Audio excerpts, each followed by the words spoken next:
እንዴት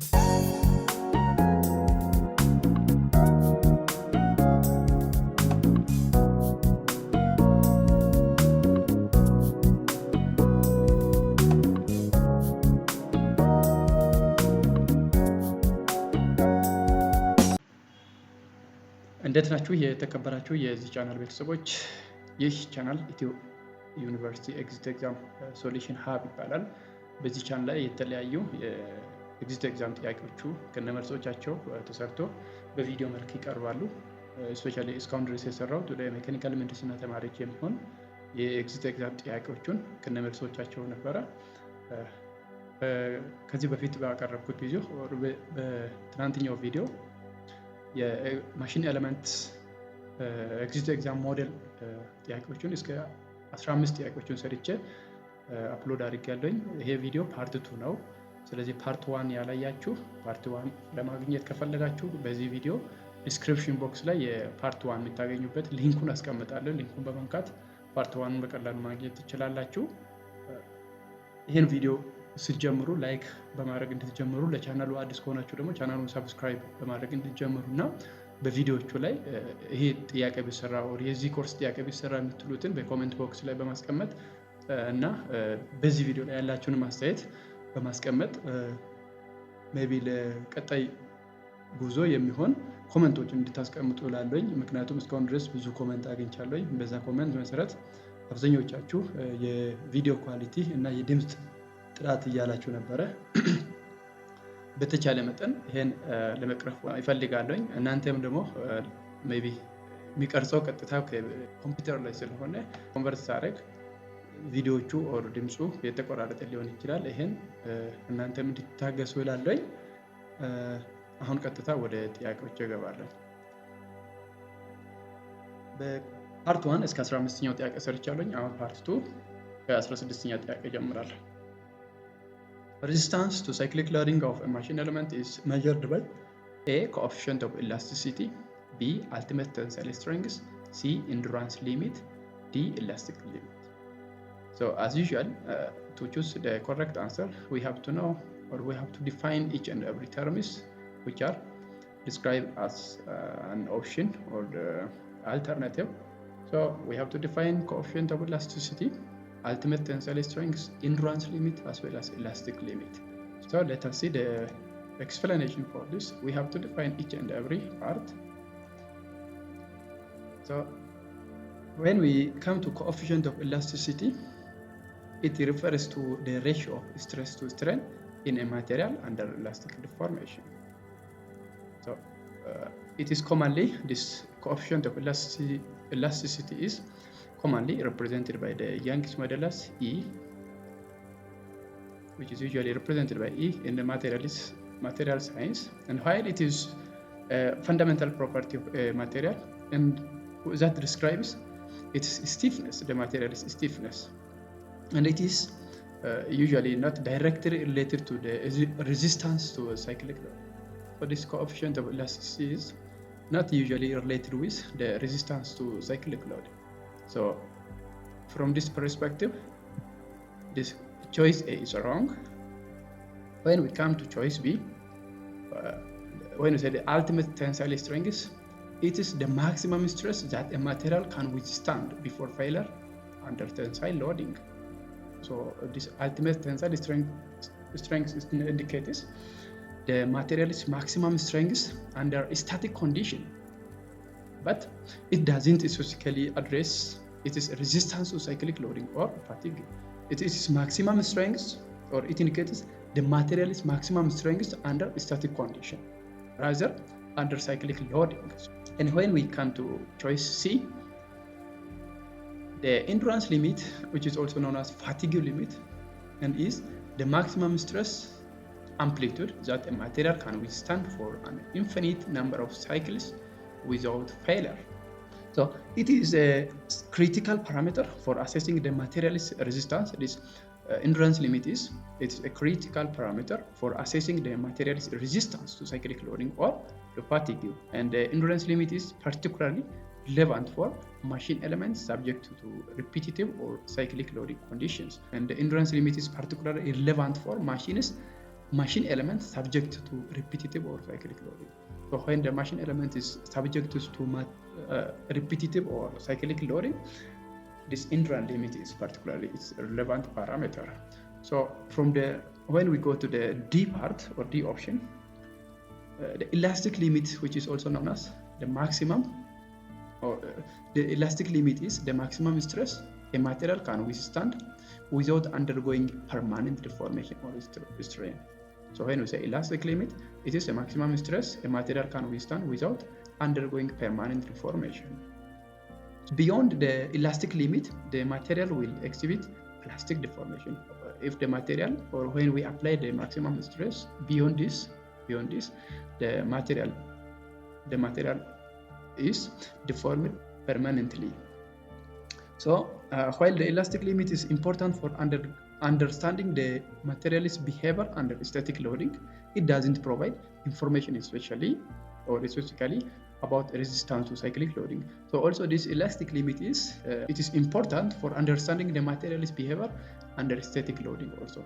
These all are applied for the static loading part, but this hindrance limit is usually applied for cyclic loading or for repetitive loading.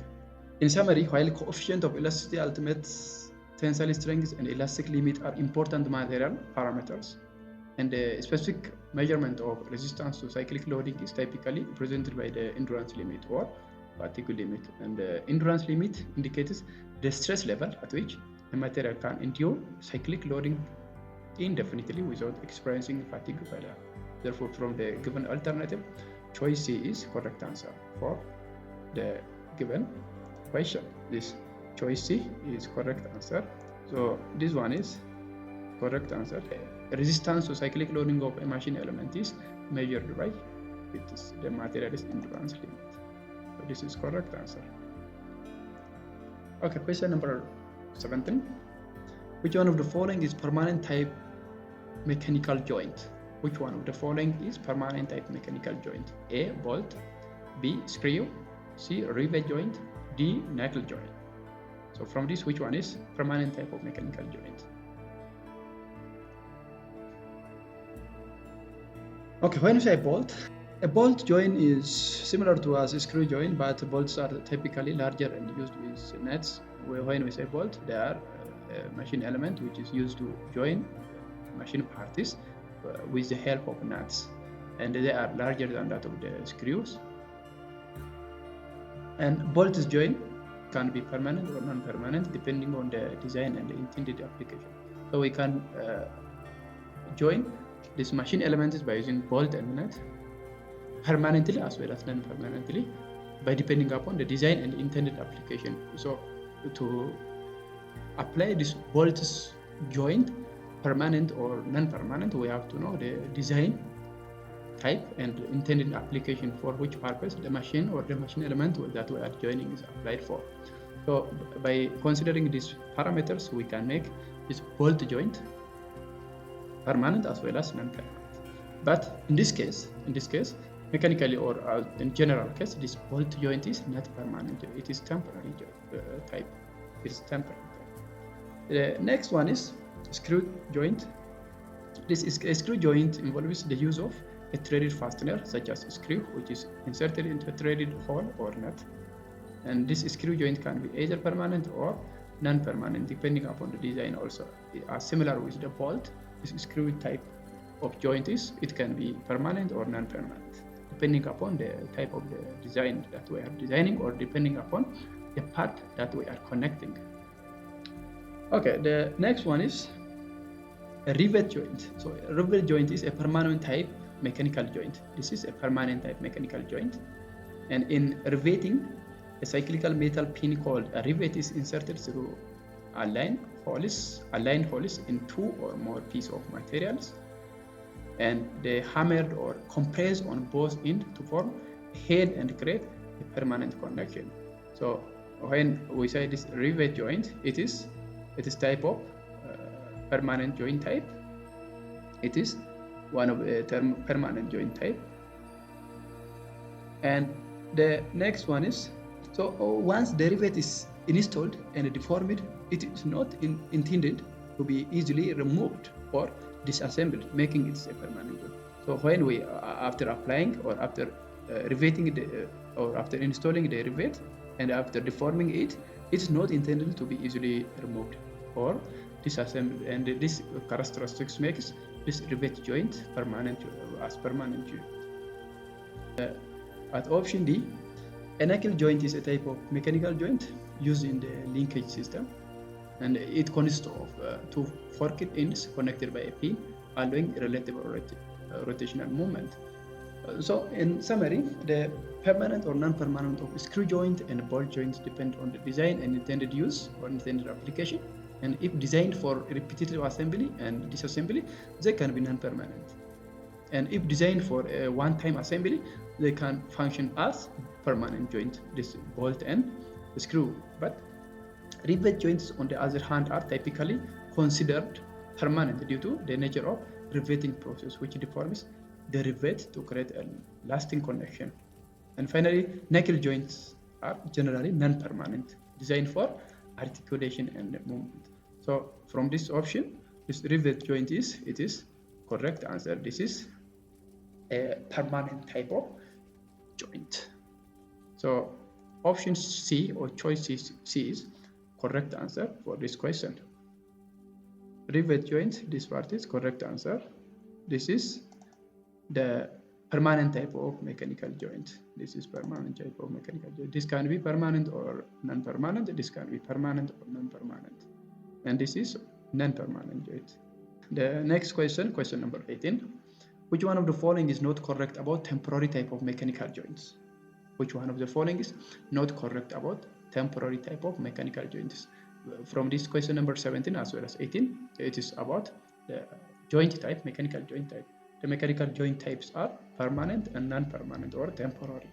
But in this question, it asks which one of the following is not correct about temporary type of mechanical joints? A. Temporary joints are necessarily leak-proof. B. Temporary joints allow easily dismantling. C. Repair and replacement of temporary joints are easy. D. Strength of temporary joints is completely less. So which one of this statement is not correct? Which one is not correct about temporary type of mechanical joints? So let's see the explanation. Option A, temporary, it says temporary joints are necessarily leak-proof. This statement is not correct. This statement is not correct because temporary joints are not necessarily leak-proof. This statement is incorrect, or it is not correct because these temporary joints are not necessarily leak-proof. Usually, temporary joints are designed to allow easy dismantling, repair, and replacement, but their focus is often on ease of assembly and disassembly rather than creating a completely sealed or leak-proof connection. So when we design these temporary joints, the main objective is, or they are designed to allow easy dismantling, repair, and replacement. Their focus is often on ease of assembly and disassembly. When we do this joining, usually when we use or when we select this temporary type of joining, the target is to easily assemble and disassemble the machine parts or the machine elements rather than creating completely sealed or leak-proof connection. The next, temporary joints allow easy dismantling. This statement is perfect because when we select this temporary joining or when we connect two machine parts temporarily, our target or this temporary joints allow easy dismantling or easy disassembling. So this is perfect. And the other is repair and replacement of temporary joints are easy. This statement is also generally correct. Because this when we join two machine parts by using temporary joining mechanism, it is easy to replace or to repair the machine parts when they fail or when some wrong thing is happened on that machine part. This is one of the advantage of this temporary joining. And temporary joints are designed to be easy taken apart, facilitating repair or replacement of components without need for complex procedure. There is no complex procedure when we want to repair or we want to replace some machine parts, which is usually connected by using temporary joining mechanism. Therefore, the correct answer for this from this statement is temporary joints are necessarily leak-proof. This is incorrect about temporary joining machine element. Temporary joining machine element. The strength of temporary joint is comparatively less. Strength of temporary joint is comparatively less. This is always true because when we connect machine parts by temporarily, the strength is when we compare with that of the permanent type of joining is less and less. So this is generally true. In summary, temporary joints are characterized by their ease of assembly and disassembly, facilitating repair and replacement. And they may not always provide the same level of sealing or strength as permanent joint, but are designed with the priority of convenience of maintenance and reassembly. So from this, the statement which is not correct or not correctly discussing about temporary joint is at choice A, which is this temporary joints are necessary leak-proof. This is incorrect statement regarding temporary joints. The next question, or the designation of during bolt design, there is this type M12X2 of a bolt means this is designation for a bolt. So what does this mean? A bolt of 12 mm nominal diameter having 2 threads per millimeter. B, metric thread of 12 mm outside diameter and 2 mm pitch. C, a bolt of 12 cm nominal diameter having 2 threads per centimeter. D, metric thread of 12 cm outside diameter and 2 mm pitch. So from this option, which one correctly describes this designation? Okay, let's go to the description. In the metric thread designation, M stands for metric, 12 represents the nominal diameter in the millimeter, and 2 represents the pitch in millimeter. M12 times 2 indicates a metric bolt with 12 mm nominal diameter and a 2 mm pitch. Therefore, the correct answer, which interprets the designation, M12 times 2 of the bolt is at choice B, metric thread of 12 mm outside diameter and 2 mm pitch. So choice B is the correct answer for this question. Choice B means this is correct answer. Next question. A type of failure in riveted joints under tensile stress in which the rivet holes becomes of an oval shape and hence the joint becomes loose is A, crushing, B, shearing, C, tearing, D, all of the above. So let us see one by one what does crushing, shearing, tearing. So when we say crushing failure in riveted joints occur when the material around the rivet holes is deformed or crushed. Therefore, the crushing failure in a riveted joint occur when the material around the rivet hole is deformed or crushed. So this is when this riveted or crushing failure occur on riveted joints. The next one is in B, shearing failure in riveted joints occur when the applied load causes the rivet to shear off along its cross section. So this shearing failure in riveted joint occurs when the applied load causes the rivet to shear off along its cross section. So if there is shearing off the rivet along its cross section due to applied external load, this is shearing failure. The other is tearing failure in a riveted joint happens when the material around the rivet hole is torn apart. So this when we say tearing failure in a riveted joint, it happens when the material around the rivet hole is torn apart. In summary, when we summarize this crushing involves deformation around the rivet hole, leading to an oval shape and a loss of tightness. And shearing occurs when the rivet itself shears off due to applied force, often under shear or tensile load. And tearing involves the tearing apart of material around the rivet hole, typically occurring under tensile load. And from this, each failure mode has specific characteristics and occurs under different loading conditions in riveted joint.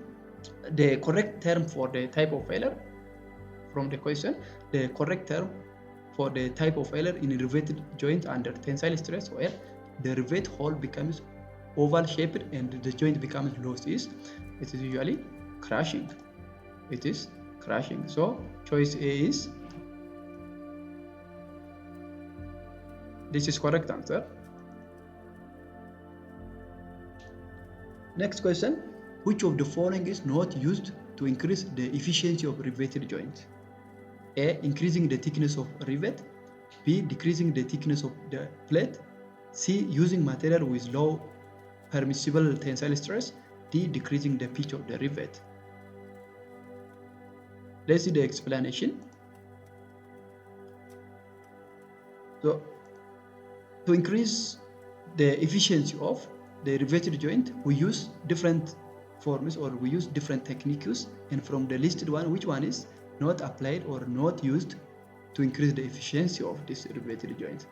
A, when we say increasing the thickness of the rivet, what happens when we increase the thickness of the rivet? Increasing the thickness of the rivet can enhance its load carrying capacity and resistance to shearing or tearing, and this can contribute to the overall strength of the riveted joint.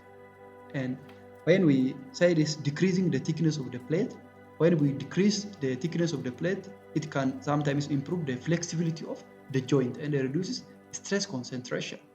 And however, this is not always a straightforward approach, and the overall structure requirement must be considered when we want to increase the efficiency of riveted joint. And C, when we use material with low permissible tensile stress, it can contribute to a more balanced load distribution between the rivet and the plate, potentially improving the joint efficiency. So when we use the material with low permissible tensile stress, it contributes to more balanced load distribution between the rivet and the plate, and potentially used to improve the joint efficiency.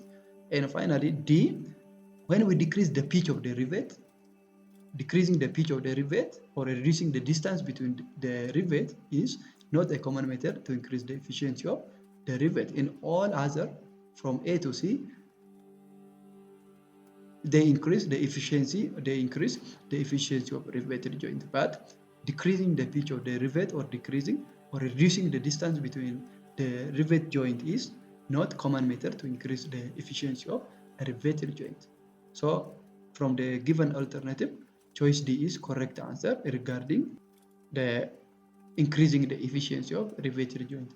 This when we increase the thickness of the rivet, the efficiency of the rivet joint is improved. When we decrease the thickness of the plate, also the efficiency of the rivet joint is improved or increased. When we use the material with low permissible tensile stress, the efficiency of the rivet joint also increased. But when we decrease the pitch of the rivet, commonly this is not used for increasing the efficiency of riveted joint. D is correct answer.